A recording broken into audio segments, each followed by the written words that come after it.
అందరికి నమస్కారం. నా పేరు శోభ. నేను బసనపల్లి యువల అధ్యక్షులుగా పనిచేస్తున్నాను.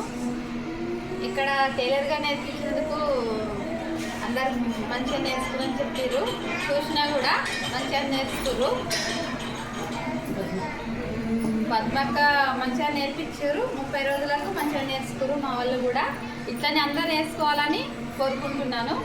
మళ్ళీ ఇంకా మగ్గం వర్క్ కూడా నేర్పిస్తారంట. దానికి కూడా కొంచెం ముందుకు రావాలని కూడా కోరుకుంటున్నాను. మాకు ఈడ స్కూల్ డ్రెస్సులు కూడా కుట్టక బాగా ఇబ్బంది అయింది. ఆ స్కూల్ డ్రెస్సులు ఓలకి ఇవ్వకుండా మా ఇంతకుముందు నేర్చుకురు కదా వాళ్ళే కుట్టాలని కోరుకుంటున్నాను. వేరే ఊరికి కాకుండా అరగొండకి ఇచ్చినాం, రాజంపేటకి ఇచ్చినాం, అన్ని ఊళ్ళకి ఇచ్చినాం. అయినా పాడేసిపోయారు. ఇట్లా కుట్టిరు అట్లా కుట్టిరని మా వాళ్ళ తిట్టిరు కూడా. కానీ ఇప్పుడు నేర్చుకున్న వాళ్ళు కుట్టాలని మంచి కుట్టాలి, ఈ బసనపల్లె గ్రామంలో నేర్చుకు కదా వాళ్ళు కుట్టాలని అనుకోకుండా ఇక్కడనే కుట్టాలని కోరుకుంటున్నాను.